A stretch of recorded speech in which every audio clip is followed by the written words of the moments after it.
La política es cultura, porque todo es cultura y porque somos radio. Radio Cultura. fmradiocultura.com.ar. Al derecho y al revés, un programa de radio que aborda diferentes temas con una perspectiva amplia y siempre fomentando el debate respetuoso de posturas diversas.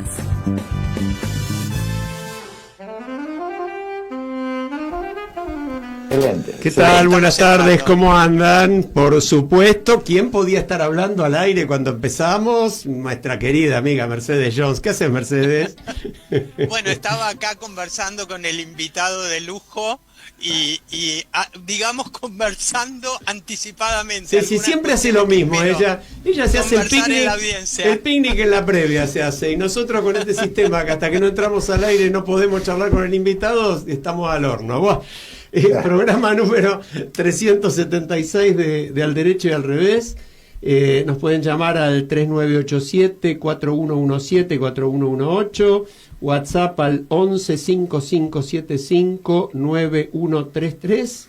Leo Justi en la operación, Fede Politi en la producción. Marta Ollanarte, ¿cómo te va? ¿Qué tal, Alejandro Drukalov? Esto es nuestra manera de presentarnos, ¿no? Tal cual.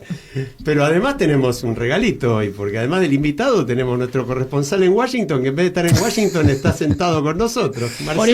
Por eso lo hemos puesto acá en la cabecera. Exacto. Qué gusto, siempre es un gusto cuando puedo participar en vivo, pero hoy un lujo estar con ustedes acá en el piso, así que bueno, una gran alegría. Bueno, yo quiero saludar a un gran periodista, un hombre con una larguísima trayectoria. Solamente si empezáramos a decir todos los medios en los que trabajó, perderíamos una parte del programa y no queremos.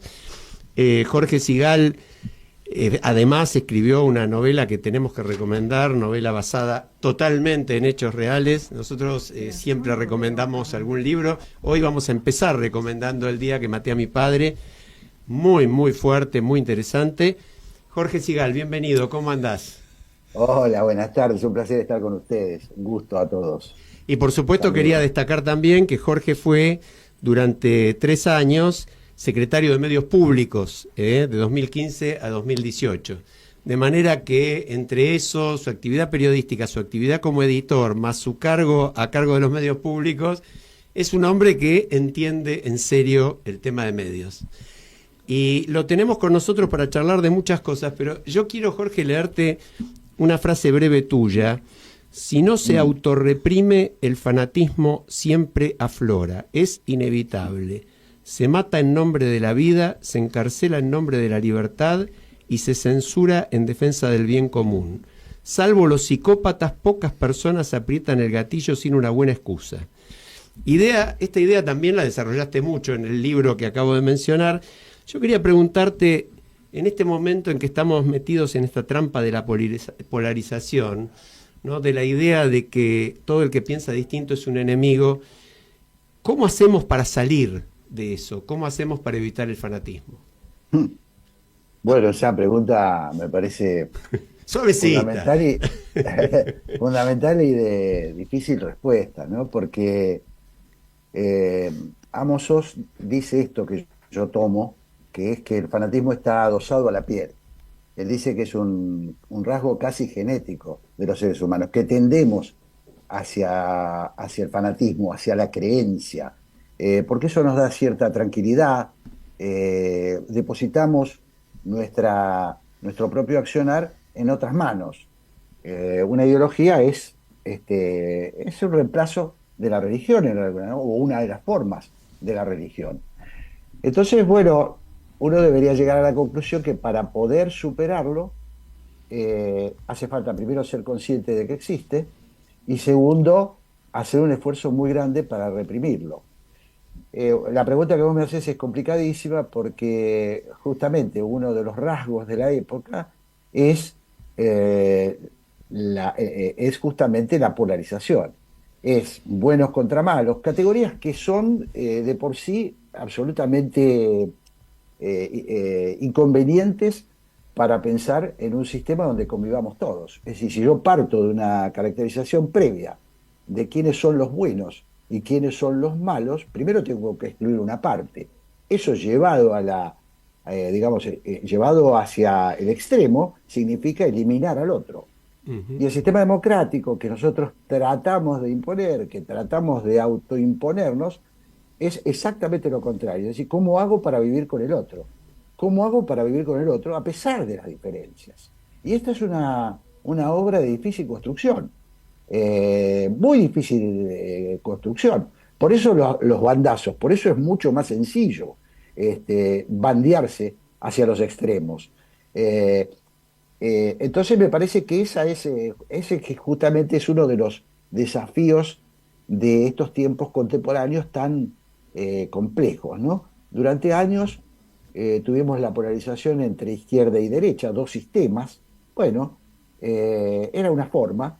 Tuvimos años, yo diría que nosotros, nuestras generaciones, incluyo ahí varios de los que estamos acá en este piso, vivimos una etapa un poquito esplendorosa, que fue la posguerra, la post-segunda guerra, porque veníamos de esa catástrofe, de esa explosión del fanatismo. El mundo se partió en dos, digamos, más o menos adaptamos a una confrontación que parecía estatuida, pero eso con el tiempo, y sobre todo a partir de la caída del muro en los años 89, 90, 91, implicaron, bueno, que nos quedamos sin enemigo señalado, y empezó un gran proceso de deterioro de las democracias, ¿no? Marta. ¿Qué tal, Jorge? ¿Cómo estás? ¿Cómo va, Marta? ¿Cómo estás? Un placer. Lo mismo, lo mismo. Mira, viniendo para acá, pasando en auto por lo que era el zoológico, ahora no sé cómo se llama, pero hay siempre unos grandes carteles de Netflix con publicidad o alguna frase impactante. Y el de estos días dice esto: ¿alguien tiene el teléfono de los guionistas de este país? Yo te pregunto, porque seguramente son muchos los guionistas, ¿no?, que tenemos, lamentables muchos de ellos. Si vos tuvieras el teléfono de algunos de esos guionistas, primero, ¿cuáles te gustaría tener? Y segundo, ¿qué les dirías en este momento? Bueno, es una pregunta realmente de difícil respuesta, por lo menos para mí, ¿no? Primero porque el estallido, la fragmentación, el estallido de la política de estos años, que yo diría que empieza en el 2001, pero en el 2001 después de alguna manera se ordena la política argentina, se ordena polarizadamente. El kirchnerismo entiende esto, lo entiende Néstor Kirchner claramente en el año 2004. Yo creo que hay un momento, un hito de la consumación de esto, que es el 24 de marzo del 2004, en un acto que se hace en la ESMA, donde Kirchner descubre los derechos humanos, digamos, descubre y hace una reivindicación impostada de la guerrilla, con la que él no había tenido absolutamente Sí, nada te que hacer, cuento, pero... yo en ese momento estaba en la función pública y cuando supe de qué se trataba, me negué a ir a ese acto. Claro, bueno, pero fue desde el punto de vista táctico, para una sociedad que venía de una democracia, bueno, casi al borde de extinción. El 2001 fue un sacudón muy grande para la Argentina. Entonces me parece que él descubre ahí cómo reconstruir, cómo realinear la política. Y empieza a hacer un trabajo muy artesanal, sobre todo de seducción de ese sector que había quedado de un lado, digamos, marginado de un lado, que es los sobrevivientes, sobre todo algunos familiares, incluso de muy buena fe. Él los seduce y arma el primer proyecto que luego constituiría esto, marcaría los 20 años de kirchnerismo, incluido el intervalo de Macri. Perdón, ¿cómo sí. te me estás escapando de la pregunta? Ese guionista ya no está. De los Cierto. guionistas actuales, ¿a quién Sí. llamarías y qué le dirías? No hace falta que digas 20 nombres, con 3 o 4 que te parezcan importantes, ¿y qué le No, dirías? es que me parece que, Marta, hay dificultades para dar nombres, porque justamente una de las carencias, uno de los grandes fracasos de la Argentina es que los liderazgos se han caído, se han disuelto. Tenemos una propensión enorme, tenemos dos referentes, digámoslo claramente, de la polarización actual, ¿no es cierto? Tenemos dos referentes hasta donde podemos evaluar hoy. Uno es Milei, que irrumpe de una manera inesperada, aunque los especialistas digan que ellos lo vieron. Yo creo que nadie lo vio, por lo menos no en la dimensión que se dio, el fenómeno Milei, que supo expresar la bronca, expresar el descontento. Y del otro lado, Cristina Fernández de Kirchner, que sigue siendo, por lo que nos indican las encuestas, por lo que los estudios de opinión pública, sigue siendo el otro referente. De esos referentes, la verdad es que no veo intenciones de ir hacia el sistema que a mí me gustaría, o al sistema que probablemente nos gustaría a nosotros, que es el sistema de la conversación, que es el sistema del pacto democrático, que es el sistema que dice, bueno, mirá, no estamos de acuerdo con todo, pero tenemos 5 puntos, 6 puntos en los que estamos de acuerdo. Y yo hoy decirte, ¿a qué convoco? A ver, Partido Radical. ¿Qué es el Partido Radical hoy? Me cuesta definirlo, tengo muchos amigos radicales, tengo amigos que quiero muchísimo y con los que hablo permanentemente y los veo absolutamente desolados, tratando de moverse entre el kirchnerismo y el armado de una fuerza propia, entre una posibilidad de unirse un sector con el kirchnerismo, porque ha imperado esta idea de amigo-enemigo. La polarización sigue, la polarización que inició Kirchner en la etapa más reciente, 2004, sigue con la política implementada por Milei. No hay interés en conversar con el otro. Milei no tiene interés en conversar con el otro, lo ha demostrado en las sesiones. Entonces, perdón, ¿no te parece que habría que llamar a organizaciones de la sociedad civil que de alguna manera también han sido y son guionistas de lo que nos ocurre o de lo que no nos ocurre?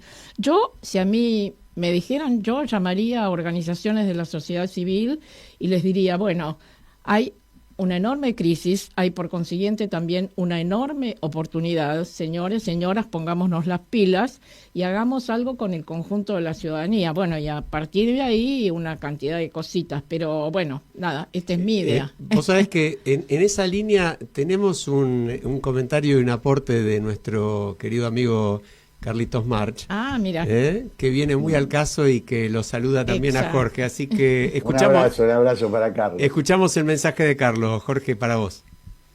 En el año 1997, Jorge dirigía Editorial Perfil Libros y fue el impulsor, junto a Poder Ciudadano, de publicar el libro ¿Quiénes quieren la justicia? Un banco de datos sobre jueces federales de la capital federal en las 3 instancias, Cámara de Casación Penal y Corte Suprema. Fue una especie de Google con datos sobre los jueces que decidían la justicia federal en Argentina, año 1997. Y esa experiencia demuestra, además de la visión editorial de Jorge, un coraje muy grande, porque era ponerse en contra a 78 jueces de la justicia argentina. Y Jorge avanzó y sostuvo el proyecto y el libro se publicó y fueron varias ediciones. Fue fuente, por ejemplo, de información para el periodismo, porque en esa época obviamente no había Google, no había Internet, y fue una base de información sobre datos relevantes de los jueces. A mí me encantaría, además de reconocer la labor de Jorge, preguntarle a partir de esa experiencia cuál es el rol que siente que cumplen las organizaciones de la sociedad civil y el aporte que brindan a la labor periodística y editorial. Bueno, en línea con lo que decía Marta, Jorge, ahora podés contestar las dos juntas. Bueno, en principio, muchísimas gracias a Carlos por estas palabras. Es un poco exagerado. Yo creo que lo que nosotros hicimos, lo que yo intenté hacer toda la vida como en mi trabajo periodístico, por un lado defendí y sigo defendiendo el rol del periodismo independiente. Me parece fundamental como pilar de construcción de una sociedad democrática, de una sociedad donde podamos convivir en libertad y en paz. Por el otro lado, nos tocó un tiempo donde era muy importante imponer la idea. Claro, la gente a veces va perdiendo relación con lo que va sucediendo. La defensa, hoy la justicia, por suerte, y en gran medida por la labor de organizaciones civiles como Poder Ciudadano y otras, en gran medida por eso, hoy la justicia aparece como una exigencia, pero no fue así toda la vida. Hoy lo que pasó con Ariel Lijo, el cuestionamiento de Ariel Lijo, más allá de cómo termine esa decisión, que la sociedad civil esté discutiendo cómo se va a integrar la Corte Suprema, no es una cosa que existió de siempre. Me parece que estas son las cosas que a veces nosotros no logramos evaluar del trabajo que Marta mencionaba. Por eso estoy de acuerdo completamente. Si hay un trabajo para hacer, es convocar esas organizaciones civiles que siguen existiendo. A ver, voy a dar un ejemplo reciente, porque me parece que lo tenemos ahí servidito. Ficha Limpia es una iniciativa de sectores civiles, de sectores de de organizaciones sociales. No fue un reclamo que surgió espontáneamente, es una interpretación del estado de ánimo de la sociedad y decir, bueno, pero hay una preocupación grande. Todo el mundo, si le preguntás cómo son los políticos, dice son corruptos. Bueno, hagamos algo para empezar a mejorar esa imagen que nosotros nos hemos dado, diría que con muchos fundamentos, lamentablemente, ¿no? Con muchos fundamentos es difícil defender a la política. Se hace difícil, por eso nosotros tenemos que defender el sistema, tenemos que defender los mecanismos de autodepuración, tenemos que defender los mecanismos de depuración que la propia sociedad se vaya dando.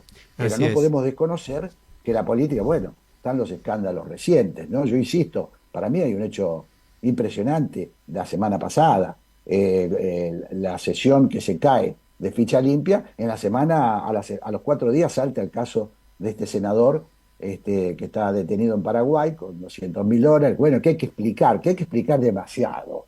Nos pasa muy a menudo con los políticos que hay que explicar demasiado, hay que explicar de qué viven, hay que explicar cuando se casan, cómo hacen para pagar las fiestas que pagan, cómo hacen para irse de vacaciones a los lugares que se van.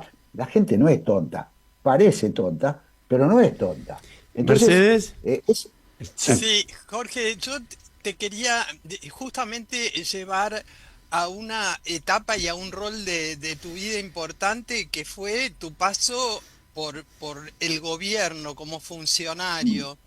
Cuando a vos te preguntan sobre esa etapa, vos siempre haces referencia y está en línea con lo que se planteó antes, de que por un lado hay como una ausencia de proyecto republicano, decís, porque en realidad lo que habría que generar es que la oposición tenga ideas propias que excedan el antiperonismo. Pero por otro lado, planteás el tema de que el Estado es rehén de estructuras corporativas que son difíciles de erradicar. Y ahí está todo esto que estamos hablando.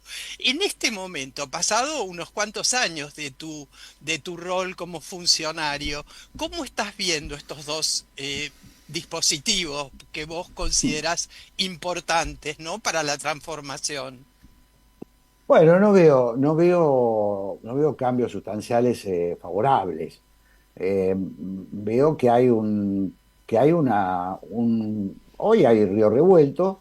Daría la impresión que hay una intención por parte de algún sector del gobierno de purificar un poco el Estado. El Estado ha sido rehén de las corporaciones. y la política usó al Estado eh, como instrumento de manejo de la cosa pública. Es muy difícil, es muy difícil. A mí me cuesta, trato de no hablar mucho de mi experiencia al frente de los medios, primero porque me da un poco de vergüenza, no porque hayamos hecho mal las cosas, cada vez lo reivindico más, porque les digo básicamente qué es lo que nosotros nos propusimos, quizás, y ahora les voy a explicar por qué, quizás cometiendo el peor de los errores, que fue no tener en cuenta esto que yo estoy diciendo, que es el Estado argentino. Entonces, yo armé, sobre todo en materia informativa, armé un equipo desde la Secretaría de Medios Públicos con periodistas profesionales. Hoy yo pongo las manos en el fuego por todas esas personas que designamos en la función pública, en esos roles. El director del canal, el jefe de noticias del canal, el director de noticias del canal, Néstor Esclausero, que estaba en FOPEA. Llamamos a un periodista profesional para Telam, como Pousá. Pusimos en Radio Nacional un equipo impresionante, pero si eso no va acompañado de un proyecto político, si no hay idea de un cambio total, la pelea se pierde, bueno, vemos ahora lo que está pasando. La verdad que no sabemos nada de lo que está pasando con los medios públicos, porque lo que ha hecho este gobierno es ponerlos en un limbo. ¿Qué está haciendo la agencia Telam? ¿Qué está haciendo la televisión pública? ¿Qué está haciendo Radio Nacional? Bueno, yo diría que con la ideología del gobierno probablemente ellos piensen que no hacen falta los medios públicos, lo más probable. Yo creo que los medios públicos podrían cumplir un rol extraordinario como lo cumplen en algunos países. Y nosotros estaríamos probablemente multiplicando estas voces que hoy tenemos acá en un medio público. Sería lógico, como hacen en la televisión francesa o como hacen la BBC de Londres, que siempre son los ejemplos a los que nunca podemos alcanzar, pero que han sido construcciones donde la política dijo, acá no metamos el partido, no metamos y la pelea tampoco son la panacea esos medios, pero hay como un respeto a determinadas instituciones que en la Argentina están totalmente desdibujadas. Jorge, me parece que, sí, que- cerralo la idea. no, entonces me parece que pretender cambiar los medios públicos, si no hay una decisión política y un consenso en el poder político, poniéndolo en agenda como una de las tantas cosas a las que hay que acordar y a las que no hay que meter mano sucia, bueno, es muy difícil, es la frustración. Sí, sí. Doy fe, y acá Marcelo se está muriendo de Por ganas hacerte de una preguntar pregunta, algo. tal cual. ¿Qué tal, Jorge? Marcelo de Jesús te Un habla. gusto. Igualmente, un gusto, Marcelo. gracias. Placer. Volvamos al tema de la polarización. A ver, históricamente siempre hubo divisiones en todos los países con unas ideas. Entonces, la primera parte de la pregunta es cómo distinguir lo que es división de la polarización o la grieta. En segundo lugar, quería preguntarte si todas las grietas son iguales, porque estoy imaginando en el nazismo, vos tenés un partido antisistema que se lleva puesta la democracia y del otro lado personas que se oponen fuertemente. Entonces, cuando uno habla de la grieta parecería ir al mínimo común denominador, donde quienes combaten al sistema ponen a todos en el mismo lugar. No se puede dialogar. Entonces, la segunda pregunta es cómo evaluás si todas las grietas son iguales y de qué forma se puede evitar esta polarización donde es difícil la convivencia. Bueno, es una pregunta interesante, ¿no? y compleja a la vez. Yo creo que una cosa es hablar de la polarización cuando hay un sistema de opresión que hace irrespirable y ahoga toda posibilidad de convivencia. El ejemplo del nazismo, que por otra parte costó mucho tiempo construir esa fuerza de resistencia al nazismo. No fue una cosa que surgió en la sociedad y primó en la sociedad. Digamos que Hitler llega con un sostén popular gigantesco. El que quiera ver que eso fue un accidente, porque nosotros tendemos a veces a simplificar las cosas, porque nosotros hemos tenido en América Latina muchas experiencias de golpes de Estado. Hemos tenido años y años de golpe de Estado. Frente al golpe de Estado es más o menos sencillo entender cuál es el enemigo después de muchos años de opresión. Pero cuando se dan estos fenómenos con base popular, estos fenómenos gigantescos de base popular, la distinción se hace compleja, porque es tocar a la propia sociedad. Entonces yo tengo que decir, bueno, ¿qué le pasó a la sociedad alemana para terminar abrazado a bueno, hay que verlo a Hitler ahora desde el hoy, ¿no? Hay que ver un discurso de Hitler y cómo fervorizaba a las masas. Y ahí voy a otro tema. Y hay que ver a la sociedad alemana, el trabajo, yo creo que es uno de los más ejemplares en la historia de la humanidad, el trabajo que hizo la sociedad alemana para desprenderse de eso que había sido la culpa de una sociedad entera. Entonces, primera cuestión es entender que las cosas no pasan porque hay solo un malo. En la medida en que entendemos que no es un problema externo a nosotros mismos, me parece que vamos entendiendo también una de las cuestiones que tenemos que discutir acerca de la polarización. El problema que me parece que se ha dado en los últimos años es que las sociedades se parten. Las sociedades realmente se parten, y cada vez se parten más, porque la incertidumbre es mayor. Porque, bueno, esto está analizado, no voy a hacer, no tenemos tiempo a hacer análisis de profundidad, pero bueno, lo que está pasando en todas las sociedades occidentales, las sociedades, los pueblos, se ha caído un modelo, se ha terminado el modelo aquel donde había trabajadores por un lado y empresarios por el otro, capitalistas por el otro, y hay una fluctuación enorme del trabajo, hay una disgregación enorme de la gente, los sindicatos han quedado relegados, han surgido las redes sociales, en fin, todo tiende a una idea de que yo me represento a mí mismo, yo tengo ahora un celular, puedo protestar, y eso contribuye de alguna manera, contrariamente a lo que se podría decir, estamos más conectados que nunca y sin embargo estamos más dispersos que nunca. Entonces me parece que esa es una de las preocupaciones más grandes que nos deben reunir. ¿Cómo hacemos para reconstituir el tejido social sin utilizar, o por lo menos no utilizar exclusivamente las viejas fórmulas? Y acá te diría, ¿no tendremos que repensar también algunas de las formas de la democracia? ¿No tendremos que pensar que si todo tiende a un cambio brutal con la tecnología, la democracia debería también actualizar algunas de sus formas? Bueno, es un tema a pensar, es un tema que un gobierno proclive a esto debería hacer, porque la participación popular me parece que es clave en el desarrollo de la humanidad. Exacto, hemos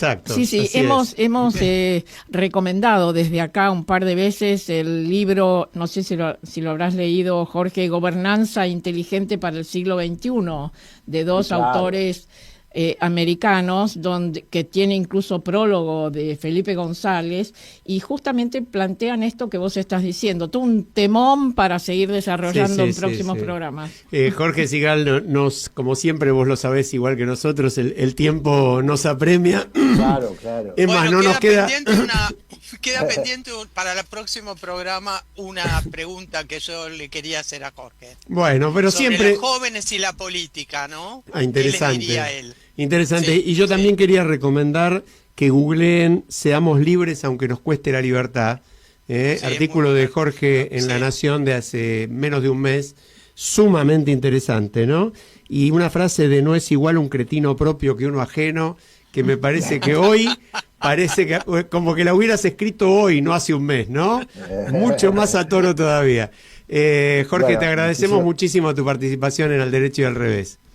Al Gracias. contrario, ha sido un placer y a disposición de ustedes cuando quieran. Bueno, te mandamos un abrazo y nos vamos a la pausa musical Gran abrazo. con nada menos que un homenaje modesto de nuestra parte al querido John Lennon, asesinado hace, Marta, 44 años, el 44 8 de años. diciembre de 1980. Yo creo que todos recordamos las cosas que estábamos haciendo en algunas circunstancias que nos impactaron muy fuertemente. Yo puedo decir con precisión qué estaba haciendo ese día, a esa hora, cuando me enteré de la muerte de John Lennon, que marcó tan profundamente a una generación con los Beatles, por supuesto, marcó y nos acompañó en nuestro Así es. crecimiento, ¿no? Así es. Y bueno, y elegimos un símbolo, ¿no? De algo que todos queremos, que es imaginarnos un mundo mejor. Sí, y yo quiero decir otra cosa. Él, unos meses antes de morir, había soñado algo, una frase: la vida empieza a los 40. Y después, poco después, y antes de morir, escribió la canción La vida empieza a los 40. Dios. Y murió a los 40 años. Imaginémonos con él, ¿eh? Ya volvemos. Escucha todas las voces para pensar sin prejuicios, el derecho y el revés de cada aspecto de la realidad.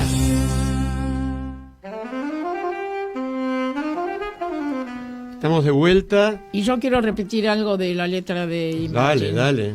Una hermandad de la humanidad. Ujú. Imagina a toda la gente compartiendo todo el mundo. Puedes decir que soy un soñador, pero no soy el único. Espero que algún día te unas a nosotros. Hermoso, hermoso. La Eso letra. para mí Sí, dale, Mercedes. tiene una conexión directa con que mañana es el Día Internacional de los Derechos Humanos. Ujú. Y en el artículo 1 de la Convención de los Derechos Humanos justamente toma esta idea, dice: todos los seres humanos nacen libres e iguales en dignidad y derechos, y dotados como están de razón y conciencia, deben comportarse fraternalmente los unos con los otros. Qué bárbaro, ¿eh? Esta idea de la humanidad unida a partir de la fraternidad. Ahora, como en tantas cosas, ¿no? Lo que son los tratados, lo que son las leyes, lo que son las propias constituciones nacionales, consagran, porque las consagran en la teoría, maravillas. Y el problema lo tenemos en la práctica, ¿no? Por eso también necesitamos fechas como la de hoy, Día Internacional de Lucha contra la Corrupción. Yo hago una brevísima mención antes de entrar en tema. Hace muchos años, cuando empezaba a estudiar a fondo estos temas, escribí un trabajo sobre la responsabilidad económica de los funcionarios públicos, ¿no? Sobre la necesidad de que devuelvan los daños causados de su bolsillo. Y una de mis sorpresas enormes fue justamente encontrar que no hacía falta no solo una ley, un reglamento no hacía falta, estaba todo. El único problema era que nada se aplicaba, ¿no? Bueno, es lo que estamos viendo en estos días, ¿no? Recordar con cariño a Alfredo Propitkin, que fue tu compañero tal cual, en el los programa Los primeros años de Al Derecho y al Revés. Con él, y no sé, algunos más, fuimos a ver a algunos jueces, entre ellos Ercolini, para plantearle la necesidad esta de que se fueran devueltos los recursos que habían sido mal habidos por el tema de la corrupción. Y bueno, el propio juez nos dijo: bueno, pero haría falta no hace falta nada, no hace doctor, falta está nada, todo. Lo que hay que hacer es aplicar voluntad. las leyes que existen. Y bueno, acá tenemos un especialista en el tema corrupción, no le vamos a dejar que no nos cuente todo lo que sabe y lo que ha informado en la OEA sobre la corrupción. Contanos de eso, Marce, Sí. y hablanos también de qué sentiste cuando se cae la sesión de Ficha Limpia y después aparece Edgardo Cuéllar con toda esa fortuna en el bolsillo. O hoy también hay Hoy. que mencionarlo, ¿no? Hay una grave denuncia contra Cristian Ritondo, presidente del bloque de diputados del PRO y exministro, funcionario hace no sé cuántos años, 2,6 millones de dólares en sociedades offshore, bienes inmuebles en Estados Unidos, según los Pandora Papers. En fin. Bueno, vamos a la primera preocupación de Marta, que es, bueno, sacaste vos el tema, que la devolución de por los funcionarios públicos de la plata que se llevaron, de los bienes. Las conversaciones que he tenido no hay un entrenamiento en ese sentido. Claro. Es decir, esto se agota en la pena, pero no hay dentro del menú de cosas para hacer entre los fiscales y los jueces. Esto viene después, el decomiso, la lucha por la recuperación de los bienes. No hay. Macri sacó un decreto para perseguir este tipo de acciones, digamos. No hay ninguna acción en el Fuero Civil y Comercial Extinción de Federal. dominio, decís vos. Exactamente, la extinción de dominio. Que sigue vigente. Sí, sigue vigente el decreto. En realidad no hacía falta porque el Código Penal habla del decomiso. Perdón, al juez Casanelo también vimos. Recuerdo. Claro. Bueno, acá lo que hace falta cambiar es un poco la cuestión cultural. Digamos, que los jueces registren que una de las principales cosas es esto. Y además, para mí, la gente lo que quiere es que lo pongan en prisión rápidamente y bueno. Pero acá una solución, un verdadero castigo, es sacarle los bienes a los funcionarios públicos, porque ahí es donde ellos empiezan a sentirse castigados. Exacto. La cárcel llegará en algún momento, si es que llega, porque uno demora los juicios hasta los 70 años y después se la pasa en un country con prisión domiciliaria. Pero sacarle los bienes, eso sí es un verdadero castigo, donde sí requiere un cambio cultural. O sea, que a mí me resultó fascinante, Mercedes, ahí te doy el pie, pero me resultó fascinante verlo al abogado paraguayo del senador Cuadra. Era una cosa de loco. 2 fianzas de $150.000. El abogado con total desparpajo decía, las pagué yo. Pero mirá vos, digo, qué cosa, ¿no? Yo que soy Y abogado. bueno conseguir un abogado así. Sí, está bueno, me gustaría a mí. Y A mí además me de eso, gustaría- el country 6 estrellas donde estaba parando, vos dijiste country, por eso me acordé, también se lo conseguí yo, se lo alquilé yo, se lo pagué yo. ¿Y la plata de quién era? De la secretaria. De la secretaria. Ahora, 6 viajes se mandaron, 160 viajes en los últimos 10 años hizo Cuadra a esos países. Pero Es yo creo que además fantástico, ¿no? es el símbolo de la casta, ¿no? Porque empezó con una agrupación política, todo Tal el mundo cual. ya sabe cuál, después se pasó a las filas de la en este momento Del gobierno, a las filas del Tal. gobierno, no se sabe a quién responde en realidad, salvo a sus propios intereses. Yo Tiene creo que causas es- penales anteriores. yo creo que es el ejemplo perfecto de un, ¿cómo se diría? Alguien que pertenece a la casta, un castor. A mí me gustaría tener la declaración jurada de ese abogado, ¿no? Del abogado. Porque el abogado que dio la No te fianza... metas con los abogados no tenemos nada que ver, somos todos buena gente. Bueno, pues un abogado en Paraguay. Digo, vos dormís con $150.000 debajo del colchón todos 300, los días. porque pagó las dos fianzas. Bueno, está bien, y después alquiló. Entonces, es un abogado muy, muy especial. Eso huele mal, ¿no? Sí, sí. Mercedes. Sí, yo quiero pedirle a Marcelo, quizá, no sé si memoria, imaginación o qué, porque cada vez que tratamos estos temas, yo me pregunto, y tampoco sé a quién preguntarle, ahora lo tengo a Marcelo y aprovecho, ¿qué pasa si además de luchar contra algo, trabajamos también a favor de su opuesto? Y en este caso sería, ¿por qué no trabajamos también para promover la virtud de la honestidad, la corrección, la transparencia de los actos públicos y sobre todo el compromiso ciudadano con el cumplimiento de la ley? Esto estamos diciendo, no es necesario decretar y generar más leyes, ¿no? Pero la pregunta es, ¿vos conocés algún caso o experiencia acá o en otros países donde se trabaje con los funcionarios, los que están iniciando su carrera, los los que están iniciando la carrera política en este sentido de promover la virtud de la honestidad, es decir, generar estos procesos, porque las virtudes se enseñan, ¿no? Y se aprenden. Mirá, Entonces, acá para mí falta un poco eso, y quizás vos tenés experiencias y buenas prácticas en este sentido. Quizás empiecen en el jardín de infantes, como nos contaba Ma con los japoneses. Mira, me viene bárbaro la pregunta. Primero, la parte que vos mencionás es ir por lo positivo, no es combatir a la corrupción, sino fomentar la honestidad y que la honestidad paga dividendos. En Fores, que es la ONG en la que participo, nosotros creamos un programa que se llama Creciendo en Democracia, en el cual fuimos a las escuelas públicas para un programa de primaria y otro programa para secundaria, enseñando cuáles son los derechos, pero también las obligaciones que tienen los ciudadanos, porque acá tenemos muchos derechos, pero parecería que nadie tiene responsabilidades.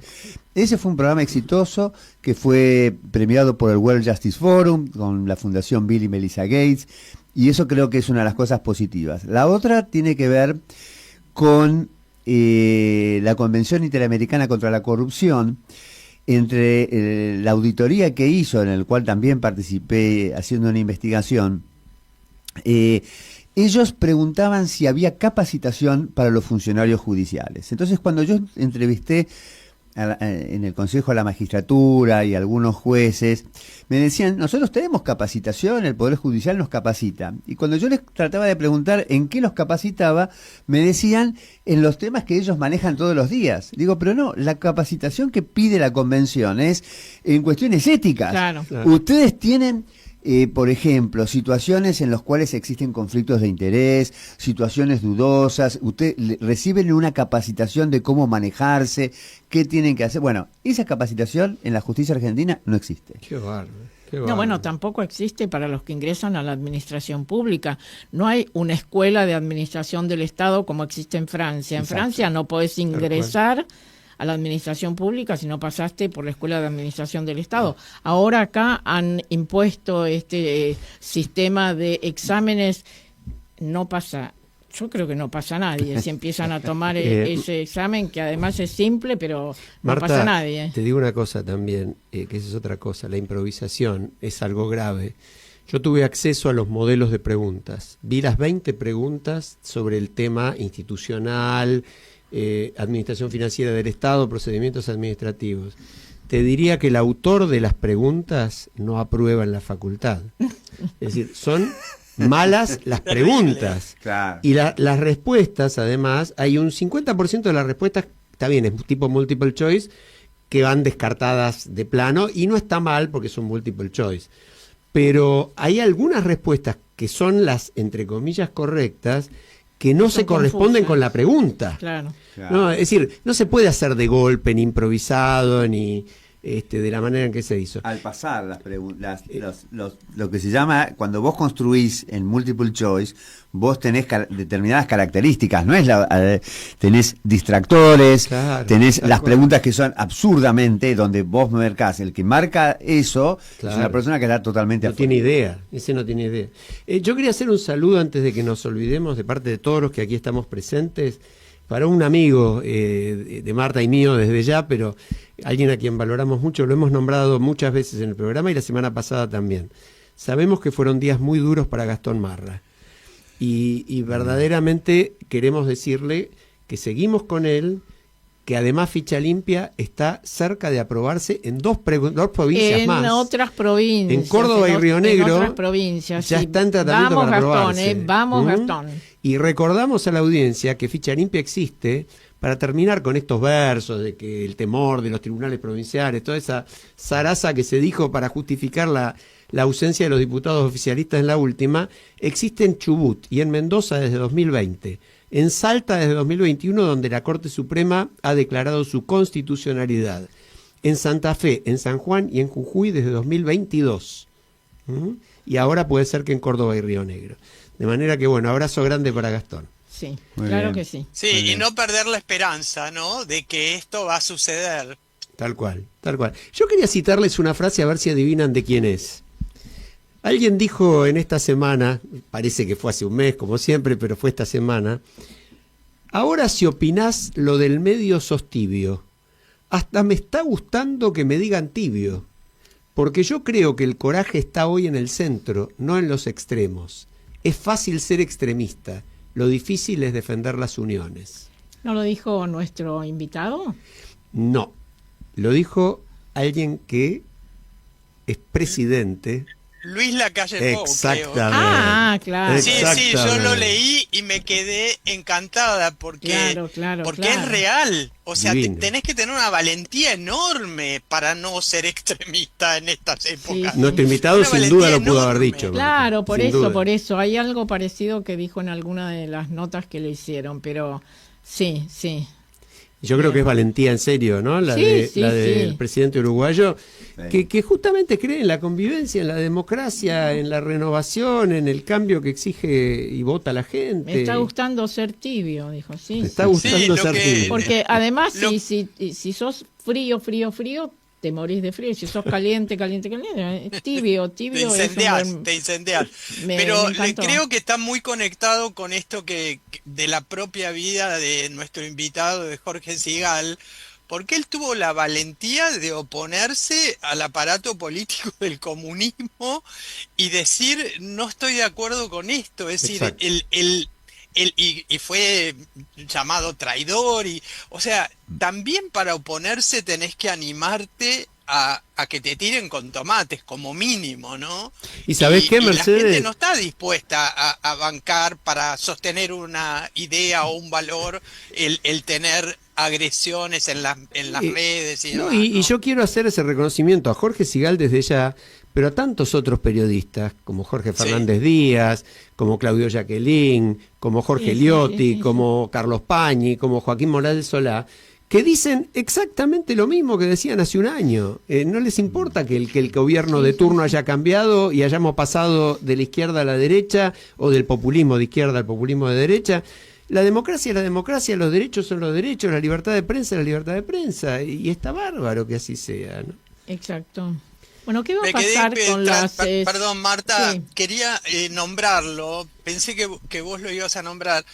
Oscar Oslak es alguien que promueve el tema de la formación de los funcionarios para tener un mejor Estado y lo viene promoviendo desde hace mucho. Pero ¿no? por favor, O sea, por que favor. No, es fundamental. Pero Nada, claro, te claro dejo que vos sí. lo conventes a eso. Bueno, porque- Oscar, esto también da para volver a invitarlo, Hay que invitarlo ya lo de hemos vuelta. tenido, Sí, pero sí, sí. él dirige con Esther Kaufman, que también la hemos invitado, la red académica de gobierno abierto, que ya trabaja en varios países y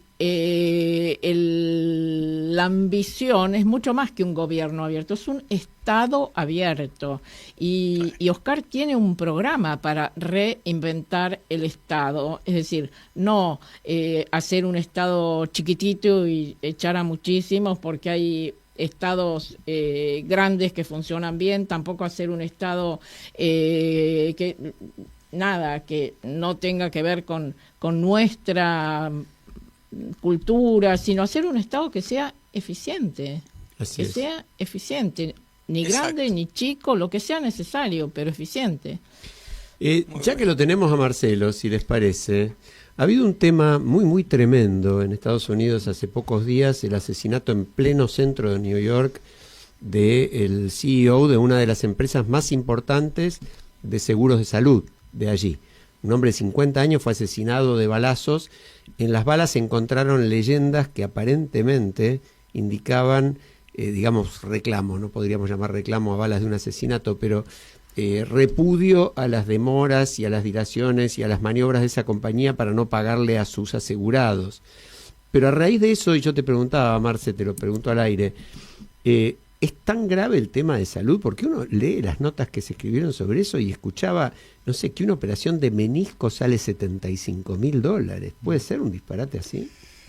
Todo puede ser, digamos, yo no sé si menisco sale $75.000, pero sale mucha plata, todo sale mucha plata, aun cuando tengas seguro. Porque ¿cómo funciona? Vos pagás una cuota y después no tenés cobertura total, tenés el copago. El copago es la visita, pero después te llega la factura a tu casa con una cifra que dice, digamos, un electrocardiograma de $400. Y vos decís, pero yo estoy pagando $1.000 por mes y $400 más, bueno, pero a eso se le deduce esto o lo otro, y pagás $100. Pero ya son $1.100 que pagás, más $20 del copago, y esa es una parte la punta del iceberg es esa. Por ejemplo, tengo una compañera en la Escuela Argentina de Washington que se lastimó la pierna. Le digo, ¿te habrán hecho una resonancia? No, la resonancia van a hacer en un mes si la pierna se recupera. Pero, digamos, si vos tenés una fractura y tenés un mes... mío. Bueno, el problema ¿dónde está? Que los médicos tienen miedo de recomendar muchos estudios, porque si hacen muchos estudios pueden quedar afuera del sistema de salud, por recomendar estudios caros que después las aseguradoras tienen que pagar a los hospitales. Y esa es la segunda parte. Y la tercera parte es, vos pagás por estudios hasta cierto monto. Entonces vos tenés que pagar estudios hasta que vos cubras, no sé, $5.000, $6.000. Pero esto a medida que bajás en la escala socioeconómica, $5.000, $6.000 es mucha plata. Claro. ¿No? Entonces ellos te empiezan a cubrir. Y esto es la tercera pata. La cuarta pata es los medicamentos. Porque hay medicamentos que cuestan cero, pero hay otros medicamentos que cuestan a lo mejor $15.000 por mes. Y vos tenés que tener ese dinero. Entonces es un sistema que no se entiende bien cómo funciona, porque parece que está diseñado para la gente que tiene mucho dinero. Sí, tal cual, o para también las grandes farmacéuticas, ¿no? Posiblemente. Bueno, sí, ahí hay estudios que, por ejemplo, las grandes compañías compran a las compañías más chicas que son competidoras. El New York Times hizo un estudio sobre eso, donde después el precio de los mismos medicamentos crece 50%, 60%, porque eliminaste la competencia. Ese es el tema de salud en Estados Unidos comparado con el de Europa, por ejemplo. Sí, tal cual. El de Europa es un sistema mucho más económico, mucho más fácil, mucho más competitivo en el tema de farmacéutica. Bueno, acá hay algunos pasitos que se están dando en el mismo sentido de esto que vos mencionás respecto a Estados Unidos. Sí, sí, la liberación. Es muy inquietante. Sí, sí, la liberación de todo límite de precios para las compañías de salud. Hay una medida de la semana pasada, muy delicada, habría que analizarla con cuidado, que es suprimir la cobertura del 100% de los medicamentos, que abarca 1.500 medicamentos distintos. Jubilados. Para los jubilados que ganen más de, a ver qué te parece a vos, mira. No sé, más que $1 millón. 390.000 pesos. Es decir, el que gana 391.000 pesos, que tenía el 100% de los medicamentos, y obviamente todos los jubilados necesitan medicamentos, sí. Ese ahora tiene que pagar el 30, el 40, el 50 según el medicamento.